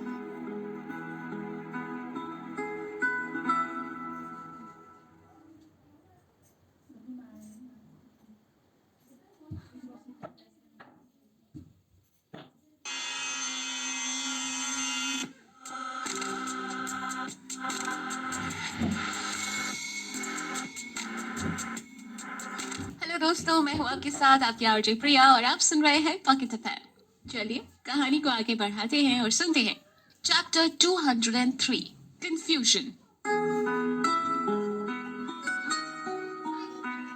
सब यही कह रहे थे कि युवराज ने इतनी शानदार परफॉर्मेंस की थी कि हर कोई उसकी तारीफ कर रहा था और शायद यही सिद्धार्थ से बर्दाश्त नहीं हुआ।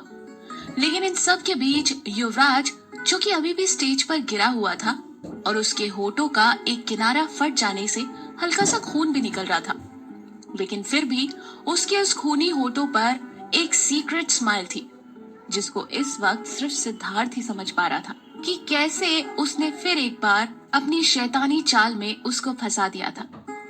कपूर हाउस। आलिया शून्य में खोई बिल्कुल चुपचाप बैठी हुई थी। देखने से ही वो काफी टेंशन में लग रही थी। रोमा की तीखी कर्कश आवाज ऊपर हॉल में गूंज रही थी। सिद्धार्थ, तुम्हारा दिमाग खराब हो चुका है क्या? आखिर क्या सोचकर तुमने युवराज पर झड़प की? जानते हो कि तुम्हारी इस हरकत से क्या हंगामा हो सकता है? मैं इतने सालों से तुम्हारी केयर करती आ रही हूँ और तुमको हर चीज के बारे में सिखाती रही हूँ, और तुमने क्या सीखा? दूसरों से लड़ाई करना और अपने लिए परेशानी खड़ी करना। इन सब इल्जामों की वजह से आलिया बहुत डर गई थी। सिद्धार्थ बिल्कुल रिलैक्स था, जैसे उसको इन सब से कोई मतलब ही ना हो। ना तो उसने अपनी सफाई में एक भी शब्द बोला और ना ही उसके चेहरे पर किसी तरह की टेंशन थी। टीवी चैनल्स पर, सभी सोशल मीडिया प्लेटफॉर्म्स पर यह न्यूज फैल चुकी थी कि सिद्धार्थ ने युवराज पर एक फंक्शन के दौरान हमला किया। चारों तरफ उसके लिए कड़े शब्दों की बौछार हो चुकी थी। इसी बीच तरह तरह की अफवाहें भी फैल रही थी। इसी वजह से रोमा काफी ज्यादा टेंशन में थी। इसमें असली न्यूज को छुपाकर अफवाहों और स्कैंडल का खतरा भी था। ये एक ऐसी चीज थी जिससे हर एक सेलिब्रिटी डरता है। क्योंकि कामयाबी के शिखर पर पहुंचने में सारी जिंदगी लग जाती है, लेकिन बदनामी का एक दाग लगने पर करियर तबाह होने में बस कुछ ही अफवाहें काफी होती हैं। जब काफी देर तक बड़बड़ाने के बाद भी रोमा की टेंशन कम नहीं हुई, तो आखिरकार ईशान बीच में इंटरफेयर करते हुए बोला, अरे रोमा दी, अब जो भी हुआ सो हुआ। बेहतर है कि हम अब ये सोचे कि अब ये प्रॉब्लम को सॉल्व कैसे करना है। सिद्धार्थ पर बड़बड़ाने से अब कुछ फायदा नहीं होने वाला है, आप जानते हो। फायदा क्या, भाड़ में। तुम्हें क्या लगता है प्रॉब्लम सिर्फ अकेले सिद्धार्थ के लिए है? ये प्रॉब्लम किसी एक के लिए नहीं है, बल्कि पूरे ग्रुप के लिए है। युवराज ने बहुत बड़ा मास्टर स्ट्रोक खेला है। सिद्धार्थ के उस पर हाथ उठाने की वजह से आज तुम्हारा पूरा स्टारडम नाइट ग्रुप ही खतरे में आ गया है। तुम्हें यह नजर नहीं आ रहा है क्या? रोमा भड़कती हुई बोली।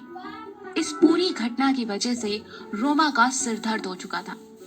आलिया ने जल्दी से अपना फोन निकाला और अपनी कजन श्रेया को कॉल किया। स्टारडम नाइट ग्रुप जिस प्रोडक्शन हाउस के अंडर में आता था, श्रेया वहां पीआरओ थी। उस इवेंट में सिद्धार्थ और युवराज के बारे में जो न्यूज फैल गई थी, इसके बारे में भी श्रेया तक लगभग इससे जुड़ी हर खबर पहुंच चुकी थी। कॉल लगाते ही बिना किसी फॉर्मेलिटी के आलिया ने सीधा उससे पूछा, श्रेया दी, क्या इन सबसे सिद्धार्थ को निकालने का कोई तरीका है? श्रेया आलिया के दिल का हाल जानती थी। वो एक गहरी सांस भरकर बोली, आलिया, ये कोई छोटी मोटी गॉसिप नहीं है, अब ये एक बड़ा मुद्दा बन गया है। मुझे नहीं लगता कि ये इतनी आसानी से सॉर्ट आउट होने वाला है। वैसे मैं इस न्यूज को डील करने की पूरी कोशिश कर रही हूँ। इस बारे में कंपनी से कोई भी अपडेट मिलने पर मैं तुम्हें बता दूंगी। इस तरह की घटना के बाद से उसकी अब तक की बनी सारी इमेज बुरी तरह से बिगड़ने वाली है, और तुम ये समझ लो कि ये तो बस शुरुआत है, बड़ी प्रॉब्लम तो अभी आने वाली है। आसान शब्दों में ये कहा जा सकता था कि अब स्टारडम नाइट ग्रुप का फ्यूचर एक बारीक धागे से बंधा हुआ लटका था। जितना ज्यादा आलिया इस बारे में सुनती जा रही थी, उतना ही वो अपसेट होती जा रही थी। इससे पहले कि श्रेया की कॉल डिस्कनेक्ट होती, रोमा ने अब आलिया को टारगेट करते हुए उस पर भड़कना शुरू कर दिया। तुम भी तो उसकी पर्सनल असिस्टेंट थी ना, तो तुमने ये सब कैसे होने दिया? तुमने उसको उस वक्त क्यों नहीं रोका? इन सब की असली वजह तो तुम ही हो, तुम्हारी वजह से ये सब हुआ है। आलिया उसको पलटकर कुछ नहीं कह सकी, लेकिन बिना किसी गलती के इस तरह के इल्जामों के लगने से उसकी आंखों से आंसू आ गए। लेकिन रोमा का इतने पर भी मन नहीं भरा। अगर ये सब नाटक खत्म नहीं हुआ ना आलिया, तो तुम भी इससे बच नहीं पाओगी, समझी? इससे पहले कि वो उसको कुछ और कड़े शब्द कहती, दो अलग अलग आवाजें गूंजी। शट अप रोमा, उसको क्यों डांट रही हो तुम? ये सब क्या लगा रखा है? बस बहुत हुआ रोमा, अब तुम जाओ यहाँ से।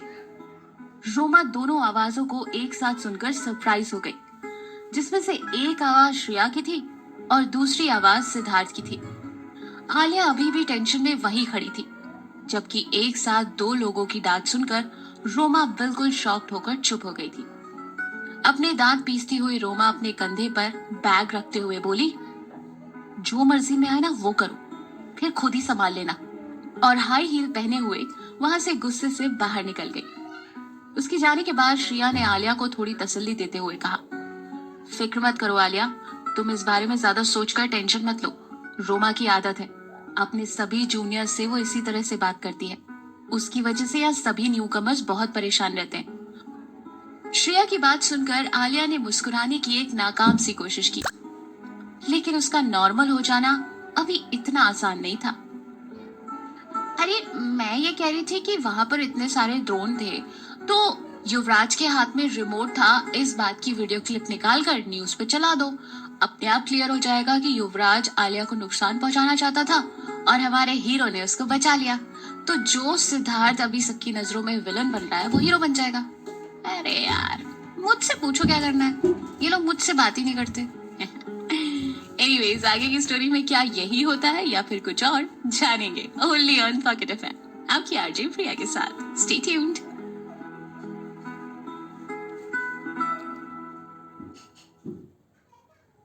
हेलो दोस्तों, मैं हूँ आपके साथ आपकी आरजे प्रिया और आप सुन रहे हैं पॉकेट एफएम। आइए कहानी को आगे बढ़ाते हैं और सुनते हैं चैप्टर 204।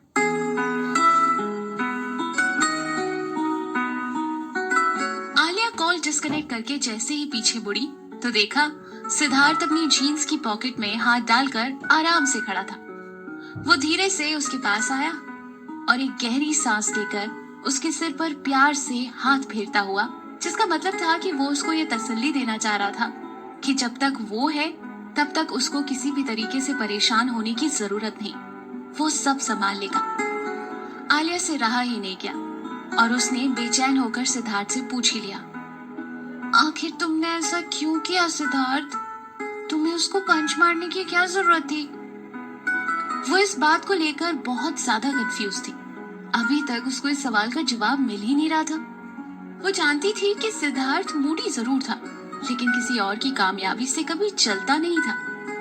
जैसे कि यह अफवाह फैल रही थी कि युवराज के स्टारडम से चलकर सिद्धार्थ को उसकी सक्सेस, उसकी जबरदस्ती फैन फॉलोइंग बर्दाश्त नहीं हुई, इसलिए उसने स्टेज पर आकर युवराज को पंच मार दिया। आलिया कभी ऐसा मान ही नहीं सकती थी कि सिद्धार्थ ने इस फीलिंग के साथ उस पर हाथ उठाया। वो तो खुद ही इस एंटरटेनमेंट इंडस्ट्री को छोड़ देना चाहता था, वो भी सिर्फ आलिया के लिए। तो वो ऐसा क्यों करेगा? और इसके अलावा अगर उसको युवराज से कोई पर्सनल टेंशन थी भी तो कम से कम इस तरह सबके सामने स्टेज पर उस पर हमला करने की बेवकूफी तो सिद्धार्थ कभी नहीं कर सकता था। तो आखिर उसने ऐसा किया क्यों? लेकिन सिद्धार्थ बिना कोई डिटेल में जवाब दिए बस एक हल्की सी स्माइल देकर बोला, वो सबके लिए परेशानी खड़ी कर रहा था बस, और कोई खास बात नहीं। मैं बस ये पूछ रही हूँ कि तुमने युवराज पर आखिर हाथ क्यों उठाया? आखिर क्या वजह थी जो ऐसा करना पड़ा? आलिया के माथे पर बल पड़ गए थे। उसके सवाल पर सिद्धार्थ हल्के से मुस्कुराया और बोला, मुझे पता है शायद तुम्हें बहुत बुरा लग रहा होगा कि मैंने तुम्हारे फेवरेट स्टार पर हाथ उठा दिया, है ना? I am sorry for that. कहकर वो वहां से जाने लगा। ये सुनकर आलिया के दिल में एक हुक सी उठी। उसका ये मतलब बिल्कुल नहीं था, लेकिन शायद उससे ये पूछकर अनजाने में उसने उसका दिल दुखा दिया था।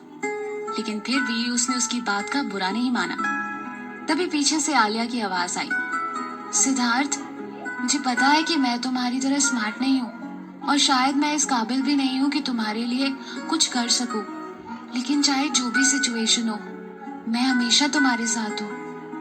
कहकर उसने पास आकर उसका हाथ पकड़ लिया। वो चाहती थी कि अगर सिद्धार्थ की प्रॉब्लम सॉल्व नहीं कर सकती तो कम से कम उसको शेयर तो कर ही सकती है। चाहे भले ही वो ज्यादा कुछ नहीं कर सकती, लेकिन कम से कम कोशिश तो कर ही सकती है। आलिया के मुंह से ये सुनकर सिद्धार्थ काफी ज्यादा इमोशनल हो गया। उसको समझ नहीं आ रहा था कि वो कैसे रिएक्ट करे। वैसे तो हमेशा ही वो हर प्रॉब्लम से आलिया को प्रोटेक्ट करना चाहता था, लेकिन आज जब वो खुद एक प्रॉब्लम में आ गया था और आलिया ने जब वही बात उससे कही कि वो उसको हर प्रॉब्लम से प्रोटेक्ट करेगी, तो वो उसको बस देखता ही रह गया। आज उसके कहे हुए तसल्ली भरे शब्द उसको सबसे ज्यादा सुकून पहुंचा रहे थे। वो अपने कमरे में चली गई। बाथरूम में जाकर उसने एक शावर लिया और चेंज करके आकर बेड पर लेट गई। लेकिन अभी भी उसका दिल बेचैन था। न जाने क्यों उसका दिल बेचैन था और उसको कुछ भी अच्छा नहीं लग रहा था। वो भी बेचैनी भरे ख्यालों में डूबी ही थी कि अचानक उसको अपने दरवाजे पर दस्तक सुनाई दी। अगले ही पल दरवाजा खोला और मुस्कुराते हुए एक लड़के ने पूछा, मे आई कम इन? अरे ईशान, आओ ना। उसको देखकर आलिया ने भी मुस्कुराकर उसको अंदर बुलाया। वो आलिया के लिए एक गिलास दूध लेकर आया था। ये लो, इससे तुम्हें अच्छी नींद आएगी। उसने मुस्कुराते हुए उसको वो गिलास देते हुए कहा। आलिया ने भी मुस्कुराते हुए उससे गिलास ले लिया। वो काफी टाइम से बहुत सारे सवालों में उलझी हुई थी। उसने सिद्धार्थ से भी पूछने की कोशिश की थी, लेकिन सिद्धार्थ ने उसको टाल दिया और सीधा जवाब नहीं दिया। उसको उम्मीद थी कि शायद ईशान उसकी ये कंफ्यूजन दूर कर सकता है। ईशान, तुम्हें तो पता ही होगा ना, सिद्धार्थ और युवराज के बीच में आखिर हुआ क्या था? आलिया, मैं खुद ही तुमसे इस बारे में बात करने आया था। फिर ईशान ने कुछ पल रुक कर बोलना शुरू किया। करियर की बिल्कुल शुरुआत में हम सभी यहाँ बिल्कुल नए थे। मेरा मतलब है, तब तक हमारा कोई गॉडफादर नहीं था। युवराज इस इंडस्ट्री में हमसे काफी टाइम पहले से था, लेकिन तब तक वो किसी मुकाम पर नहीं पहुंचा था और इस इंडस्ट्री में उसकी पोजीशन एक स्ट्रगलर की ही थी। हम तीनों ने जब म्यूजिक इंडस्ट्री ज्वाइन की थी तब वो हमारे लिए काफी हेल्पफुल था। इस इंडस्ट्री में बहुत सी चीजों को समझने में उसने हमारी बहुत हेल्प की, यानी कि तब तक वो हमारा गॉडफादर बन चुका था। हम सब भी उसको खुशी से अपना सीनियर मानते थे। उसने हमारी काफी मदद की और तब हम चारों ने डिसाइड किया कि बड़ी सक्सेस पाने के लिए इंडिविजुअल के बजाय अपना ग्रुप बनाना चाहिए और हम चारों ही ग्रुप बनाने के लिए राजी हो गए। उसी दौरान युवराज ने बताया कि उसने एक famous music composer Anirudh Banerjee को हमारी कुछ ट्यून्स सुनाई थी जो उनको काफी पसंद आई और वो हमारे ग्रुप के साथ एक कॉन्ट्रैक्ट साइन करना चाहते थे। लेकिन तब सिद्धार्थ ने उसके लिए मना कर दिया था क्योंकि ये वही इंसान था जिसने पहले हमें ब्रेक देने से बिल्कुल मना कर दिया था और अब सिद्धार्थ की ट्यून्स को सिलेक्ट करके साथ ही उसको साइन भी करना चाहता है। लेकिन अब सिद्धार्थ उसके साथ काम करना नहीं चाहता था। युवराज ने सिद्धार्थ को कन्विंस करने की बहुत कोशिश की लेकिन वो नहीं माना। फिर युवराज ने हमसे छुपाकर हमारी जो भी सबसे फाइन कॉम्पोजिशंस थी वो उसको देकर उसके साथ अकेले ही कॉन्ट्रैक्ट साइन कर लिया। बाद में जब ये बात खुली तो सिद्धार्थ उसके इस धोखे से बिल्कुल शॉक्ड रह गया।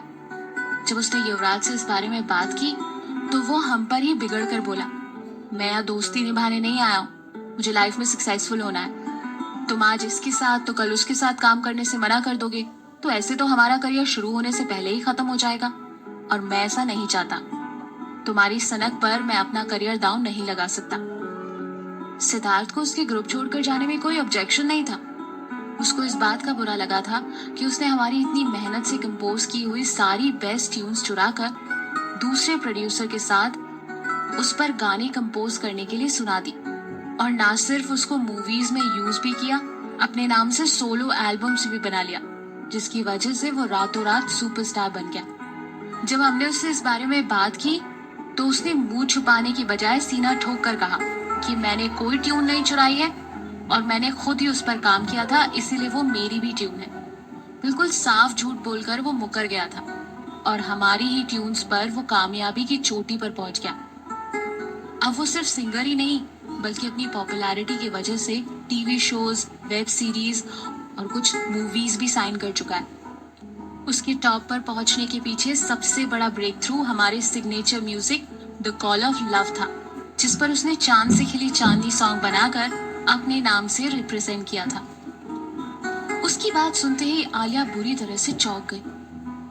ये वाला सॉन्ग तो युवराज ने गाया है, मैंने तो खुद ही उसको टीवी पर परफॉर्म करते हुए देखा है, बल्कि यही वो सुपर हिट सॉन्ग है जिसकी वजह से मैं उसकी इतनी बड़ी फैन बन गई थी। ईशान उसकी बात पर हल्के से हंसा और बोला, ये ट्यून सिद्धार्थ की है जिसको उसने चुरा कर अपनी प्राइवेट एल्बम बना ली और सिर्फ यही सॉन्ग नहीं बल्कि इस एल्बम के बाकी सभी सॉन्ग भी हमारी बनी हुई ट्यून्स पर ही बेस्ड है।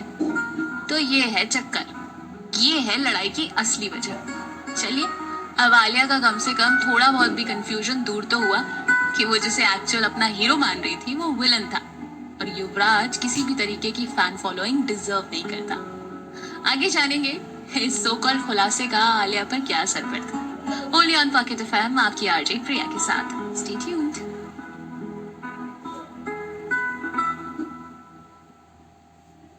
हेलो दोस्तों, मैं हूँ आपके साथ आपकी आरजे प्रिया और आप सुन रहे हैं पॉकेट एफएम। चलिए कहानी को आगे बढ़ाते हैं और सुनते हैं chapter 205 goodbye Siddharth.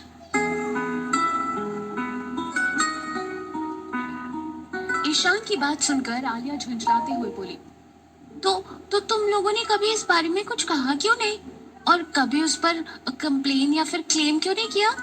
Ishan ने एक ठंडी सांस ली और बोला, क्योंकि सिद्धार्थ कभी ये चाहता ही नहीं था। अरे लेकिन क्यों? आलिया ने बड़ी हैरानी से पूछा। क्योंकि सिद्धार्थ बेचने के लिए नहीं बल्कि अपने दिल की खुशी के लिए दिल से ट्यून्स बनाता था। म्यूजिक उसके लिए एक इबादत की तरह है। सिद्धार्थ ने कहा कि युवराज ने शुरुआत में उसकी जो हेल्प की थी उसके बदले उसकी ट्यून्स युवराज के लेने पर यूं मान लो कि उसकी गुरु दक्षिणा चुका दी गई। अब उस पर युवराज का कोई एहसान नहीं है। इसके बाद सिद्धार्थ ने कभी भी उसके बारे में किसी से जिक्र नहीं किया। शायद वो पहला और आखिरी धोखा उसने खाया था। ये बात आलिया को एक्सेप्ट करना बहुत मुश्किल हो रहा था कि जिस म्यूजिक की वजह से वो युवराज की दीवानी बनी थी और बाकी एंटी फैंस की तरह वो भी जी भर के सिद्धार्थ की बुराई करती थी, उस म्यूजिक का असली क्रेडिट तो सिद्धार्थ का था, जो उसने कभी क्लेम ही नहीं किया। मुझे तो अभी भी यकीन नहीं हो रहा कि सक्सेस के लिए युवराज ने दूसरे की खून पसीने की मेहनत इतनी बेशर्मी से चुरा ली। जिसको मैं अपना आइडियल समझ रही थी, वो तो एक नंबर का चोर निकला। आलिया ने बड़ी मायूसी से कहा। उसको अपना आइडियल बताने पर ईशान ने आगे जो उससे कहा, वो सुनकर तो आलिया के होश ही उड़ गए। युवराज ने सिर्फ दूसरे का म्यूजिक ही नहीं चुराया, बल्कि ऊंचाई पर पहुंचने के लिए वो और भी नीचे गिरा। ईशान ने दबे लफ्जों में कहा, क्या मतलब? आलिया ने सवालिया नजरों से उसको देखा। मतलब ये कि उसका सबसे बड़ा टैलेंट है उसका हैंडसम चेहरा और परफेक्ट फिजिक, जिसका उसने बहुत अच्छे से इस्तेमाल किया है ऊपर उठने के लिए। एंटरटेनमेंट इंडस्ट्री में इस तरह के स्कैंडल बहुत आम है। जो भी कॉम्प्रोमाइज कर जाता है वो आगे बढ़ जाता है। युवराज ने भी शॉर्टकट से सक्सेस की ऊंचाइयों पर पहुंचने के लिए एक नहीं बल्कि कई फीमेल प्रोड्यूसर से खुद को कॉम्प्रोमाइज करके न जाने कितने प्रोजेक्ट्स हासिल कर लिए। आज वो इतना बड़ा सेलिब्रिटी यूं ही नहीं बना है, बल्कि इसके लिए अपने जमीर के साथ साथ अपने शरीर को भी बेचा है। आलिया इतनी बुरी तरह से चौंक गई कि शौक में उसके हाथ में थमा हुआ दूध का ग्लास स्लिप होकर गिर गया और सारा दूध उसके हाथ और उसके कपड़े और बिस्तर पर गिरकर फैल गया। आलिया ईशान की बात सुनकर कुछ सेकंड तक शॉक्ड रही, फिर एकदम से एक्सप्रेशन चेंज करके बोली, आई डोंट बिलीव दिस। ये सब सच नहीं हो सकता है। उसके हाथ से ग्लास छूट जाने पर ईशान भी अपनी जगह पर ही उछल पड़ा। ओह माय गॉड आलिया, ये क्या किया तुमने? वो शॉक्ड होकर बोला, फिर जल्दी से ग्लास को उठाकर टेबल पर रखा और अपनी पॉकेट से रुमाल निकालकर बिस्तर को पोंछने लगा। जाओ जल्दी से वॉश करो जाकर, मैं तब तक ये साफ कर देता हूँ। नहीं, पहले तुम मुझे ये सब कुछ डिटेल में बताओ। अभी जो कुछ भी तुमने कहा वो सच है?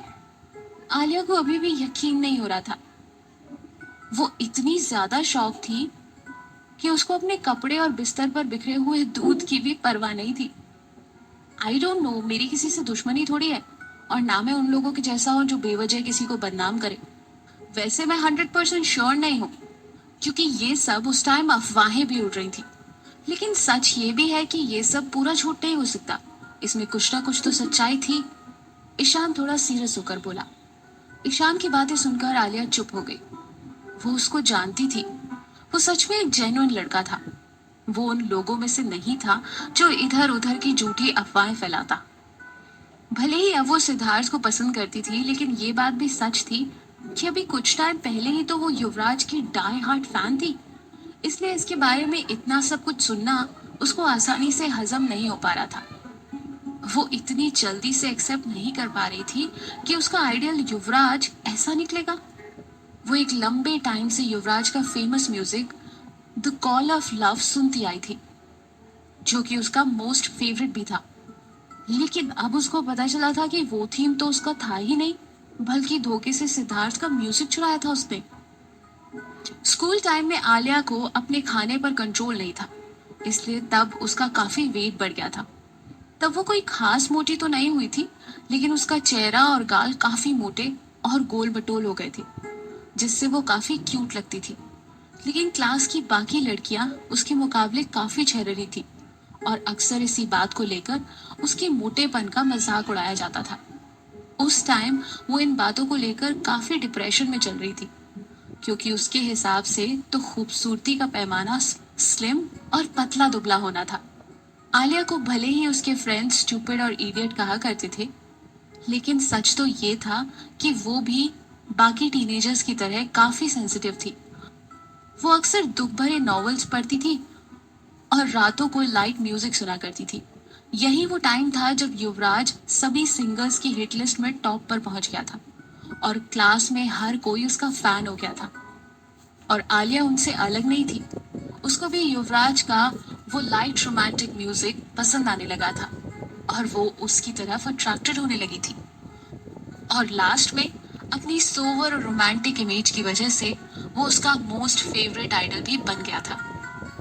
डिप्रेशन भरी उन अनगिनत खाली रातों में युवराज का वो लाइट रोमांटिक म्यूजिक ही तो था जो उसको उम्मीद और हिम्मत देता था। न जाने कितनी खाली सूनी रातों के खालीपन को भरने के लिए वो हमेशा युवराज के सॉन्ग्स को ही सुना करती थी। इसलिए वो इतने सालों से युवराज को पागलों की तरह लाइक करा करती थी और उसके बाकी बहुत से फैंस की तरह वो भी सिद्धार्थ को हमेशा क्रिटिसाइज ही करती थी। आंखें खुल रही हैं आलिया की। आगे जानेंगे कि इस चीज का रिएक्शन क्या होता है।